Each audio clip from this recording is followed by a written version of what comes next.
Bien le bonjour à toutes et à tous, famille chrétienne, race élue. Merci d'être avec nous ce matin dans Wake Up, la matinale à la gloire de notre Seigneur et Sauveur Jésus-Christ. Pasteur Doubi François, shalom. Shalom, vous allez bien, mon frère Aniel, et shalom à tous nos amis. Merci d'être avec nous. Laetitia, bonjour. Bonjour Aniel et bonjour à tous. On va bien? Ça va, tout va bien. Super. Tonton Léon, shalom.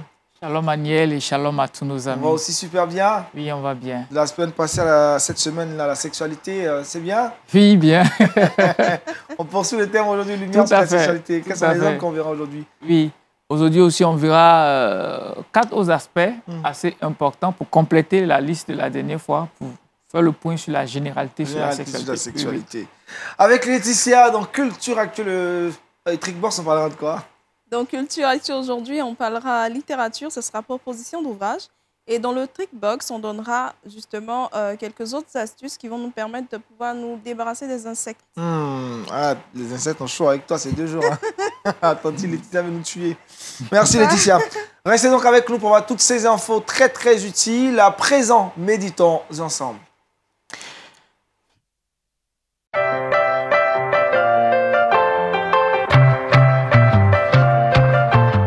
La reconnaissance, un modèle de vie, est le thème de cette méditation du jour avec le pasteur Doubi. Allez-y, pasteur. Merci. Ce matin, notre méditation est tirée du livre de Luc, chapitre 17, à partir du verset 11 jusqu'au verset 19. Je lis. Jésus se rendant à Jérusalem passait entre la Samarie et la Galilée. Comme il entrait dans un village, 10 lépreux vinrent à sa rencontre. Se tenant à distance, ils élevèrent la voix et dirent: Jésus, Maître, aie pitié de nous. Dès qu'il les eut vus, il leur dit: Allez vous montrer au sacrificateur. Et pendant qu'ils y allaient, il arriva qu'ils furent guéris. L'un d'eux, se voyant guéri, revint sur ses pas, glorifiant Dieu à haute voix. Il tomba sur sa face aux pieds de Jésus et lui rendit grâce. C'était un Samaritain.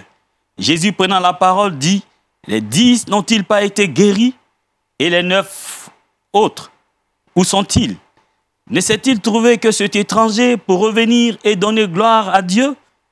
Puis il lui dit: Lève-toi, va, ta foi t'a sauvé. Amen. Ce texte nous parle de l'indignation de Jésus face au fait que des hommes, des lépreux qui ont été guéris, la plupart d'entre eux n'ont pas été reconnaissants.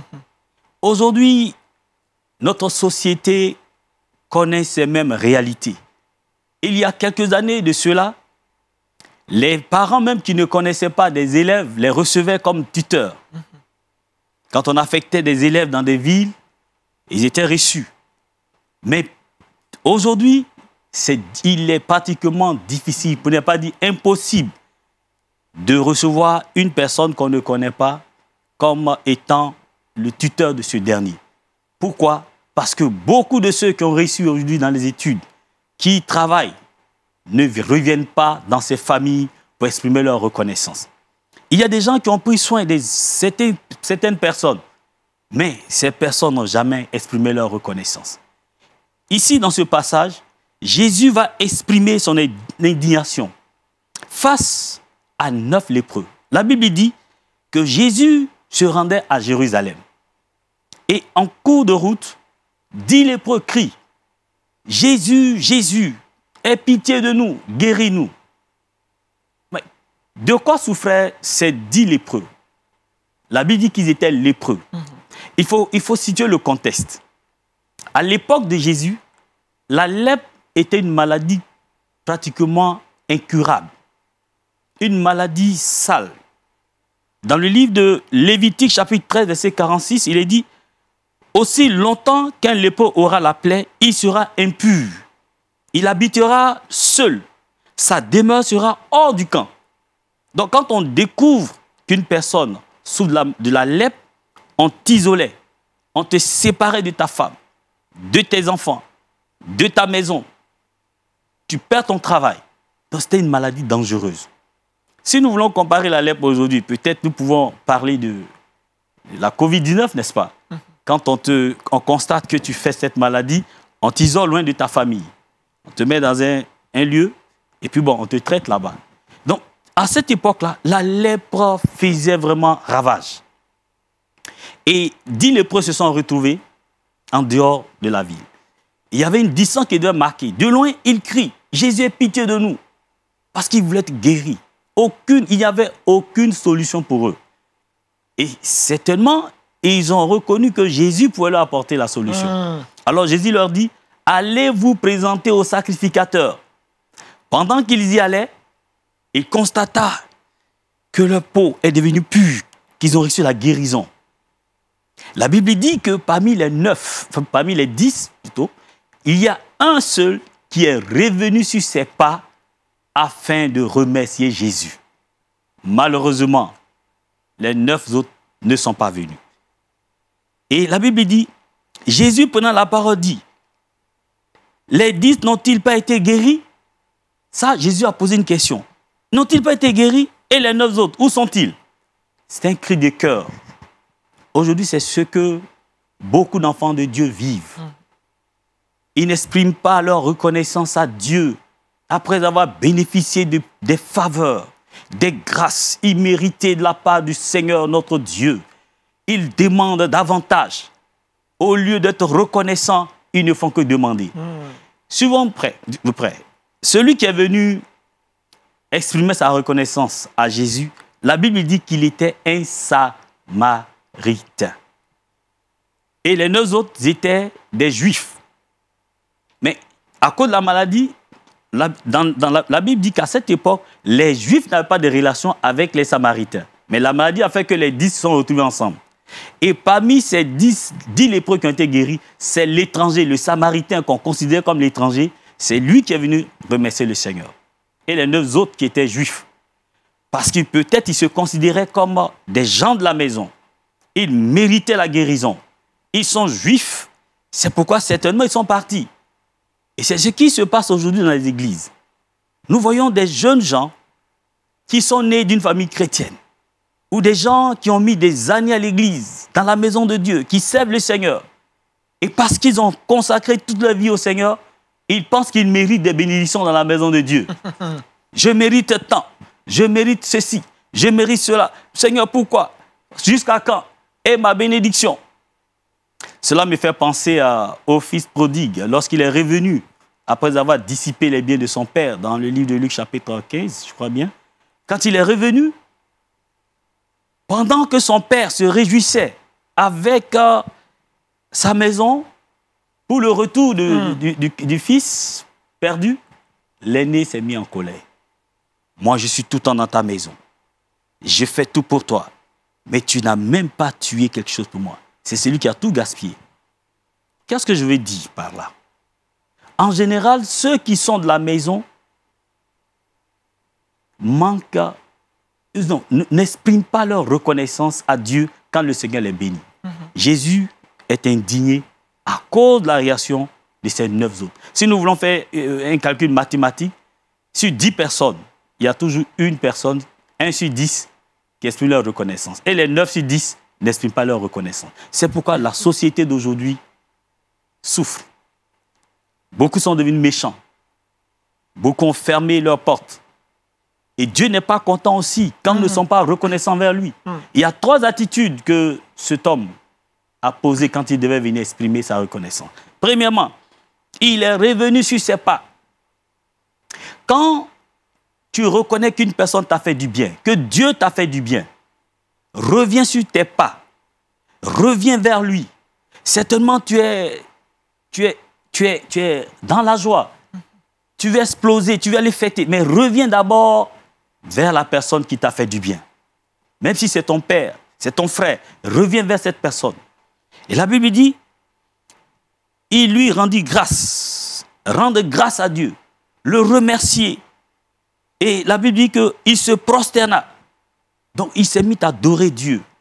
Nous devons exprimer notre reconnaissance. Pas seulement parole à Dieu quand il nous fait du bien, mais apportons aussi ce que nous avons comme quelque chose de valeur. Dans le livre de Jean, chapitre 11, lorsque Jésus a ressuscité Lazare, le frère de Marthe et Marie, la Bible dit au verset 12 que Marthe, Marie et Lazare ont invité Jésus chez eux pour exprimer leur reconnaissance. Pendant que Marthe se mettait à faire la cuisine pour faire un bon repas à Jésus, Marie était là en train d'écouter. Elle parfumait le pied de Jésus. Et Lazare était là, il causait avec Jésus. Il est bien d'exprimer notre reconnaissance. C'est un modèle de vie. C'est ce que Jésus demande. Et si nous le faisons, vous verrez que la société sera impactée par cette vie de reconnaissance. Et des cœurs qui étaient fermés vont s'ouvrir. Beaucoup de personnes ont fermé leur cœur aujourd'hui à cause de la méchanceté, à cause du fait que plusieurs ne sont pas reconnaissants. Chers frères et sœurs, soyons reconnaissants. Remerciez le Seigneur pour tout ce qu'il fait pour vous. Si tu as le souffle de vie, remercie le Seigneur. Que Dieu bénisse au nom de Jésus-Christ. Amen. Tonton Léon, la reconnaissance est un modèle de vie qui tend à se perdre aujourd'hui dans cette société très ingrate. Oui, effectivement, la reconnaissance est un principe de leadership très important pour tout leader de pouvoir exprimer sa reconnaissance. La reconnaissance à Dieu, la reconnaissance aux autorités, la reconnaissance à un père, à quelqu'un que Dieu a établi autour de nous, la reconnaissance même autour de nous, à nos épouses, à nos époux, à nos enfants, pour tout ce qui est fait. Et ça, c'est vraiment, vraiment important. Le pasteur l'a dit, de plus en plus, sinon de moins en moins, les gens, on n'en trouve pas. Donc, la société devient fermée. Avant, on pouvait dire, ah, c'est la fille de mon voisin, je vais faire ça pour lui. Mais par manque de reconnaissance déjà à la maison, ça ferme des portes. Et pourtant, parce que l'autre a été reconnaissant, ça ouvre des portes. Voilà, la reconnaissance ouvre d'autres portes et permet à d'autres personnes de bénéficier de la même grâce. C'est ça. Si j'ai bénéficié de quelque chose que je ne suis pas reconnaissant, je ferme la porte. C'est ça. Donc, ce n'est pas seulement à moi seul que je fais du mal, mais j'empêche d'autres de rentrer dans leur grâce. Ça manque de reconnaissance. Je ferme la porte à d'autres. Et ça, ce n'est pas bien. Laetitia, question, pasteur? Là, tout de suite, non, mais je comprends vraiment qu'il est important de reconnaître tout le bien que les autres nous font et même tout le bien que le Seigneur nous fait. Parce que généralement, on n'a pas tendance à revenir vers le Seigneur pour dire merci, voici ce que je t'ai demandé et voici ce que tu as fait pour moi. Les actions de grâce, même au sein de l'Église, sont contestées.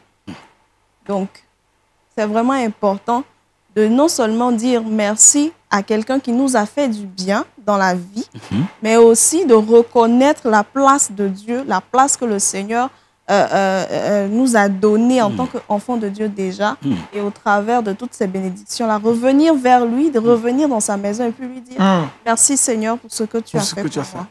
Permette-moi de rebondir un peu sur ce qu'elle a dit. Vous dites, tu vois, j'ai réfléchi par rapport au fait que souvent les gens ne sont pas reconnaissants. Un jour, j'ai mon tuteur qui m'a fait cette illustration. Il dit, chaque homme possède 2 sacs. Il y a un sac à droite et un sac à gauche. Le sac de la droite est bien fermé, mais le sac de la gauche est ouvert, un sac ouvert. Quand tu lui fais du bien, il le met dans le sac troué, dans le sac percé. Mais le mal que tu lui fais, il le met dans le sac bien fermé. Donc, ce qui fait que, même quand tu lui fais assez de bien, tu fais du bien à une personne, à la fin de toute sa vie chez toi, il retient le mal que tu as fait et il oublie tout le bien que tu lui as fait. Voici pourquoi aujourd'hui, beaucoup de personnes ne sont pas reconnaissantes. Même des pasteurs qui travaillent auprès de leur leader, il lui fait du bien. Mais il suffit seulement que le leader se trompe une seule fois, c'est fini. Il oublie tout le bien qu'il lui a fait. Mais parce que, pasteur, excusez-moi, dans ce genre de cas-là, qu'est-ce qui pourrait être justement la cause de ce manque de reconnaissance-là vis-à-vis d'un autre? Il faut reconnaître que c'est quand même impensable de voir qu'une personne qui t'a aidé, qui t'a pris d'une situation de faiblesse, de perdition, qui te repositionne, qui t'aide à réussir dans la vie. Et pour une erreur, tu oublies tout le bien qui a été fait. Je ne sais pas comment expliquer ça, mais j'appelle ça de la méchanceté. C'est des gens qui ferment leur cœur, qui oublient. Malheureusement, ces personnes ne vont pas loin parce que le mal que tu fais te rattrape toujours. Pour faire un rapprochement avec les enfants, il faut déjà, depuis le bas âge, apprendre à ses enfants à être reconnaissants. Oui. Déjà en disant merci. A toujours dit merci. A toujours dit merci. C'est assez important pour les enfants. Et à leur dire aussi merci. On dit aux enfants, dis merci.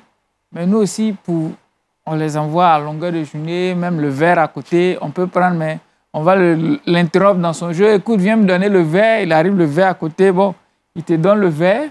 Merci pour le verre. Merci parce que tu as rangé tes affaires. Merci parce que tu as accepté de te laver. Merci. Voilà. Donc, il apprend plus quand on lui dit merci. C'est ce qu'il va garder. C'est assez important. Parce que vous allez prier pour que Dieu nous aide à être des personnes de plus en plus reconnaissantes et que la méchanceté dans le cœur puisse disparaître et que le Saint-Esprit fasse vraiment un travail pour que nous puissions vivre selon ce modèle de vie. Nous te bénissons, notre Dieu et notre Père, pour cette grâce que tu nous donnes d'entrer encore dans cette nouvelle journée, pleine d'opportunités, d'occasions. Et nous voulons, Seigneur, aborder cette journée en mettant ta parole en pratique. Tu nous demandes, Seigneur, d'être reconnaissant. Plusieurs fois, nous avons manqué d'être reconnaissants envers toi, envers nos parents, nos bienfaiteurs. Et nous te demandons pardon. Pardonne-nous, notre Dieu, et relève-nous, Seigneur Dieu. Guéris-nous de la méchanceté, délivre-nous de la méchanceté, afin que Dieu, nous soyons reconnaissants. Nous puissions nous rappeler, Seigneur, du bien qui nous a été fait par ceux qui, ô Seigneur, sont venus à notre aide. Bénis, Seigneur, mon frère qui m'entend, et sois avec lui. Merci parce que tu transformes la société par ta parole. Au nom de Jésus, j'ai prié. Amen. Amen. Amen. Merci au pasteur Doubi François pour cette exhortation qui nous interpelle. La reconnaissance, un modèle de vie. Parlons maintenant culture avec Laetitia dans Culture Actu.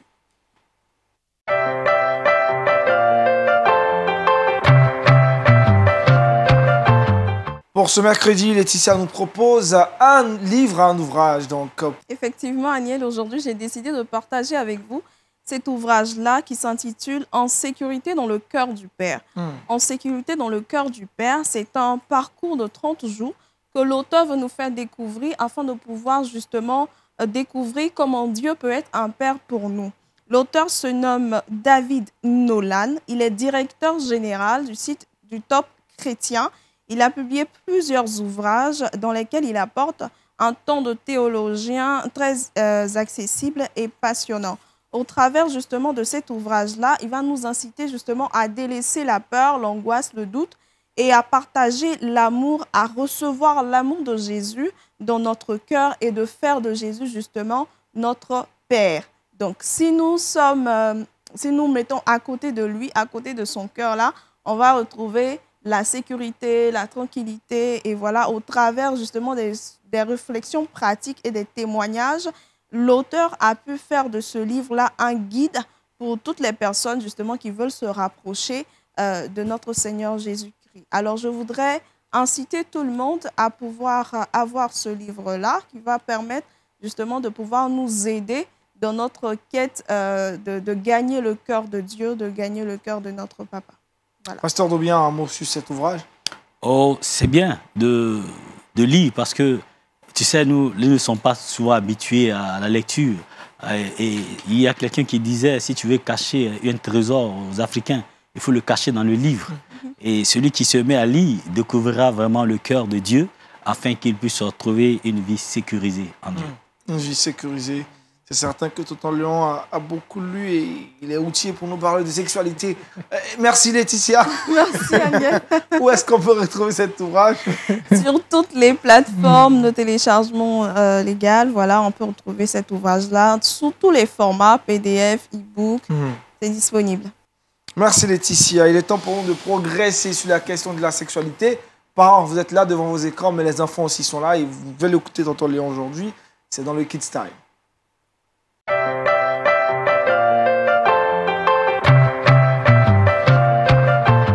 Ce n'est pas un film d'horreur, hein, c'est juste lumière sur la sexualité. Donc, partie 2.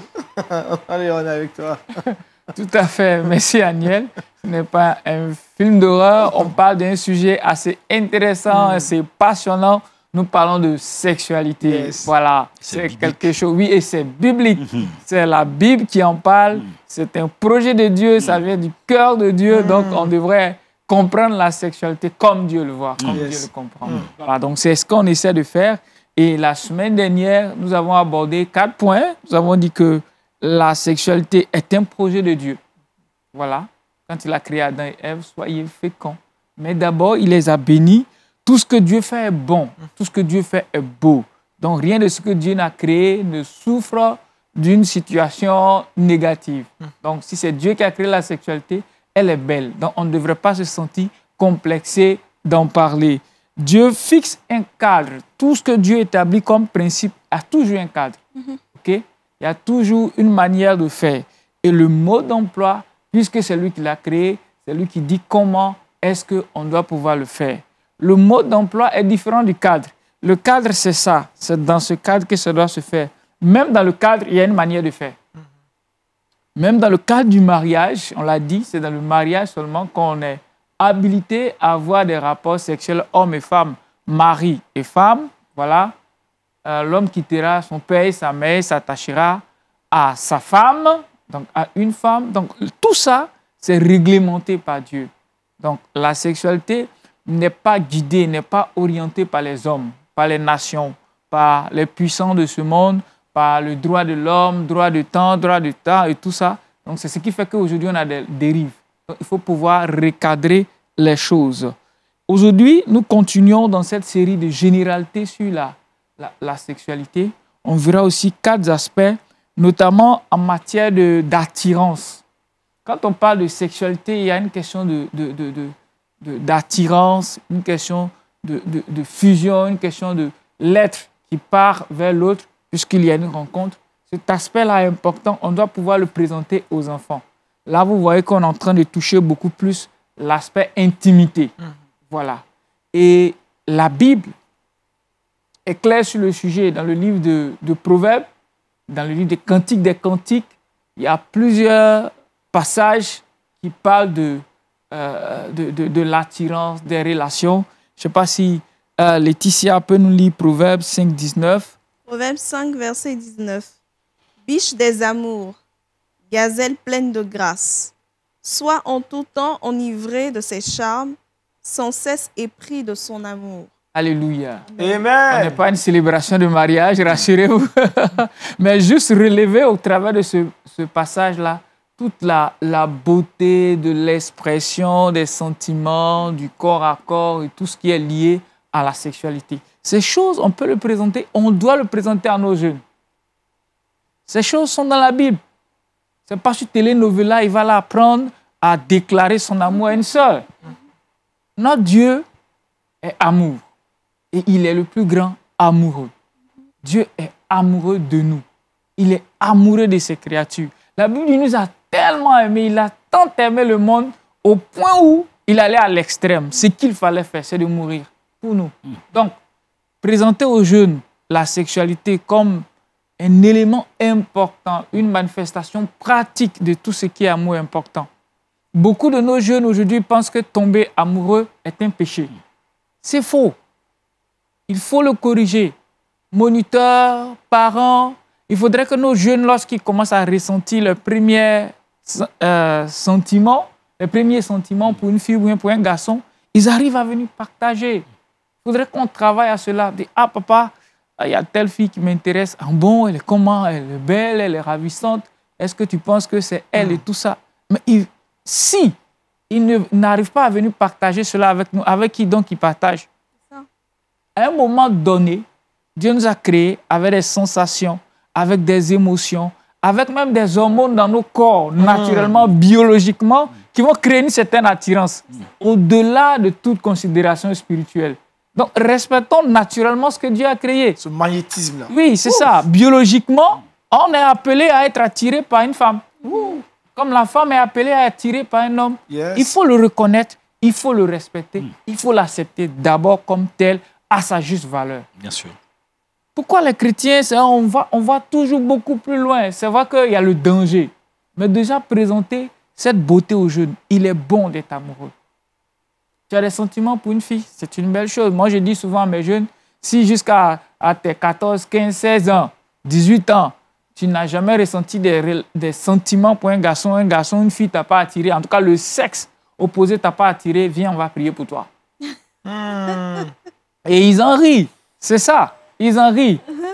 Donc, rarement, j'ai vu quelqu'un me dire, tonton, moi j'ai 18 ans, mais un garçon ne m'a jamais attiré. Bon, si un garçon ne t'a jamais attiré, s'il te plaît, après, viens me voir, on parle. Le piège est que parfois, s'il n'est pas attiré, il est toujours attiré. mais pas attiré par le bon sexe. Il y a ça aussi qui est le piège. Naturellement, à cet âge, ça doit venir. Ces sentiments vont naître. Donc, dire aux jeunes que tomber amoureux, c'est bien. Ressentir quelque chose pour un frère ou bien pour une soeur, c'est bien. Mais surtout, se rappeler le cadre dans lequel ça doit se pratiquer. Aussi, tomber amoureux, commencer une relation amoureuse, c'est toute une responsabilité. On enseigne à nos jeunes que tomber amoureux, dire à une soeur qu'on l'aime, c'est une responsabilité. Est-ce qu'à ton âge, tu peux porter cette responsabilité? Parce que l'amour, ce n'est pas seulement les sentiments, ce n'est pas seulement les émotions, ce n'est pas seulement son petit nuage, sans toi, je ne peux pas vivre, tu es mon soleil de minuit, tu es tout ce qu'on peut pouvoir dire. On dit à nos jeunes sœurs, à nos jeunes adolescentes, si un garçon te dit sans toi, il ne peut pas vivre, il faut le fuir. Et tu es en danger. Parce qu'à sa naissance, tu n'étais pas là.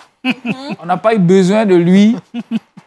On n'a pas eu besoin de lui pour que tu naisses. Donc, Aniel, si tu le dis, il faut arrêter. Les sœurs vont te filmer. Ce n'est pas une bonne stratégie. Sans toi, je ne peux pas vivre. Ce n'est pas vrai, ce n'est pas juste. Je suis une jeune sœur. Quelqu'un qui vous dit ça, mon frère, il y a un souci. C'est que tu vas mourir. Hein, parce que moi, je ne vais pas te suivre. Voilà.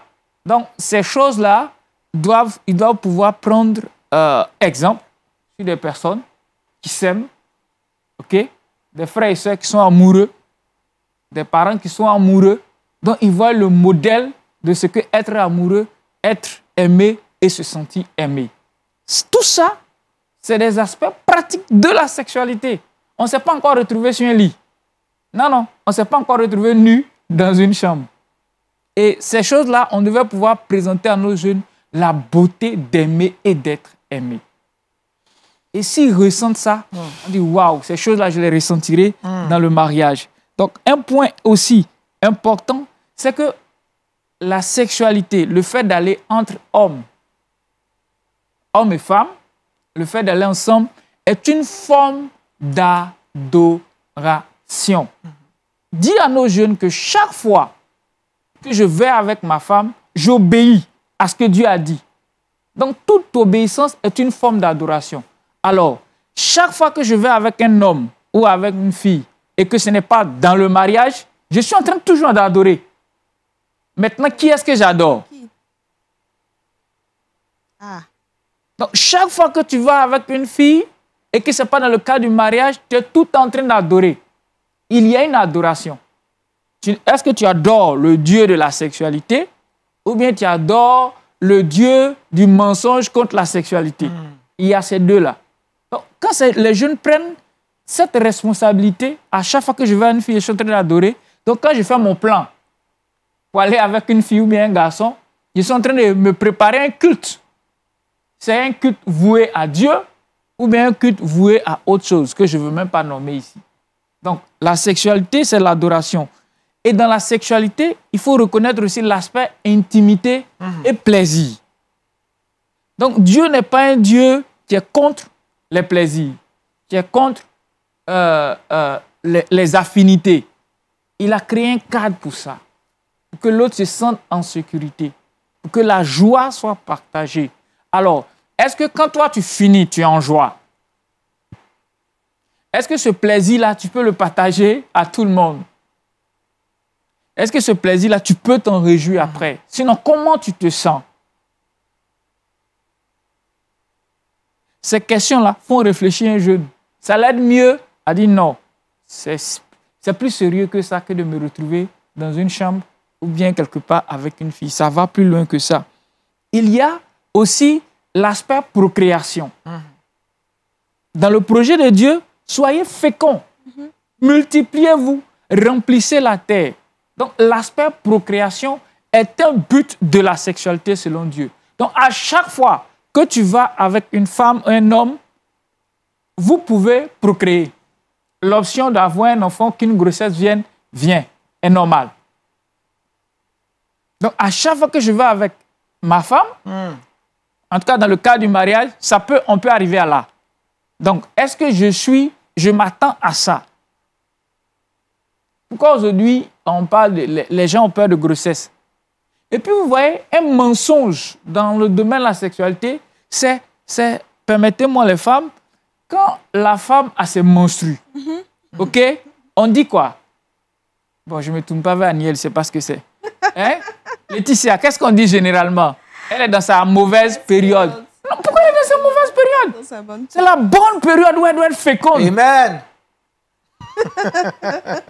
Si elle est féconde, si elle prend une grossesse, c'est parce qu'elle allait chercher. C'est ça. Alléluia. Donc, ça ne peut pas être la mauvaise période. Donc, c'est un mensonge. Hé, les mamans chrétiennes, famille chrétienne, ce n'est pas une mauvaise période. C'est la bonne. C'est une bonne The période. good season. C'est la Si vous ne voulez pas avoir d'enfants dans cette bonne période, adorez Dieu, faites des chants de louange, d'adoration et couchez-vous.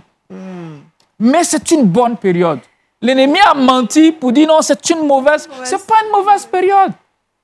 Parce que c'est la période où on est fécond. Je sais pas, le pasteur là, je passe sur son étiquette. Si je suis en train de dévier, il me ramène. Ouais, Voilà, c'est pour ça qu'ils sont là, les pasteurs. Voilà, c'est une bonne période. Donc, ça ne doit pas faire peur, cette période. On prend des précautions pour ça. Et enfin, c'est l'expression d'unité. Dans la relation d'une seule chair. Quand l'homme et la femme vont ensemble, ils s'identifient l'un à l'autre. On n'arrive plus à faire la différence. Il y a une fusion du corps, une fusion de l'âme, une fusion de l'esprit, une fusion de plein de choses. Donc, jeunes gens, à chaque fois que tu vas avec une fille, ou bien chaque fois que les filles vont avec un garçon, il y a tout ça qui est créé. C'est pour ça, le danger, c'est qu'il y a un lien spirituel qui se crée. Il y a une communication spirituelle qui se crée. Tu prends des bases spirituelles chez l'autre, tu reçois ces bases spirituelles. Donc, si c'est dans le Seigneur, waouh, mais vous recevez des bases spirituelles formidables parce que vous êtes en train d'obéir. Mais si ce n'est pas dans le Seigneur, tu es en train de prendre des démons, des esprits. Et c'est ce qui est extrêmement dangereux. Donc, d'expliquer à nos jeunes que ça va au-delà du plaisir. C'est un principe divin. Les relations sexuelles sont gérées par des principes divins. Donc, il faut pouvoir les respecter. Je prends un exemple rapidement. Rapidement. À chaque fois qu'on va avec une femme, il y a un transfert d'esprit. De bonnes ou bien de mauvaises choses. Si c'est dans le Seigneur, c'est toujours de bonnes choses. Okay? Quand ce n'est pas dans le Seigneur, quand je vais avec Akissi, je prends tout ce qui est spirituel chez Akissi. La prostituée, tu deviens prostituée. Voilà. Donc, si tu vas avec une prostituée, tu reçois des liens de prostitution que tu pourras transmettre plus tard dans ta génération. OK? Maintenant, chaque homme avec qui elle est partie, elle a reçu des liens spirituels. Donc, chaque fois que je vais avec Akissi, si Akissi a connu 50 hommes, je reçois la possession spirituelle des 50 hommes qui viennent s'ajouter à pour moi-même qui était là avant. 51. Et si moi aussi, j'ai connu Ayoua, Akissi, Afoué, Dagobertine et Rigobertine, imaginez cette fusion dans le monde spirituel, ce désordre spirituel qui est créé. Et il faut présenter ça à nos jeunes. Au lieu de s'arrêter à menacer, présentez-leur les réalités liées à la sexualité. Et priez et accompagnez-les à faire de bons choix. Mais les interdits, sans des preuves claires, des interdits sur la base de choses qui ne sont pas assez claires, pratiques, ils ont tendance à trouver des échappatoires. Voici des éléments, l'adoration, l'intimité, le plaisir, le désir de procréer, et puis l'unité, cette fusion. Et à chaque fois, il y a un transfert spirituel. Si c'est dans le Seigneur, il y a grâce et bénédiction. Si ce n'est pas dans le Seigneur, après, il faut des délivrances et des guérisons. Merci, tonton Léon. Pasteur Doubi, assez rapidement sur la question langue qu'on a abordée aujourd'hui, adoration, intimité, toutes ces choses. Oui, et effectivement, ce sujet est très important, en ce sens que la plupart de nos jeunes gens souvent viennent nous voir et ils nous disent, pasteur, je sens du plaisir à aller avec cette sœur ou avec ce frère. Alors, quand il apprécie, j'aime cette sœur, je vais aller. Que c'est trop fort, je sens moi une sensation. Qu'est-ce qu'il faut faire quand on sent des sensations et qu'on ne peut pas se maîtriser? Il y a donc lieu de se référer à la parole de Dieu qui dit que quand le fruit du Saint-Esprit, parmi le fruit de l'Esprit, se trouve la maîtrise de soi. C'est le Saint-Esprit qui nous permet de nous maîtriser. C'est pourquoi il est bien de passer les enfants au baptême du Saint-Esprit, prier pour eux, pour qu'ils soient remplis du Saint-Esprit. Sinon, je vous assure, tu peux enseigner tout cela, mais quand ils sont pris par ce tourbillon, il est difficile de se maîtriser. Ils vont faire l'expérience. Surtout s'ils sont nourris, tout de suite, on a la sexualité comme le monde le présente sur les réseaux sociaux et tout ça. Quand la tête est nourrie de tout ça, le cœur est nourri de tout ça, les yeux sont nourris de tout ça. On est tellement nourri de ça qu'on veut mettre ça en pratique. C'est ça. On a créé un feu. Appétit. On a allumé un feu et on est consumé par notre propre feu. Et comme le pasteur le dit, il faut assez de grâce, il faut le Saint-Esprit, il faut de l'accompagnement pour pouvoir traverser ces périodes-là. Merci tonton Léon, merci aussi au pasteur pour toutes ces infos et ces enseignements très instructifs. Ça nous fait du bien et on est content de savoir que vous êtes derrière ces écrans, que ça vous fait également du bien. Retrouvons pour la dernière rubrique dans cette émission, Laetitia dans le Trickbox.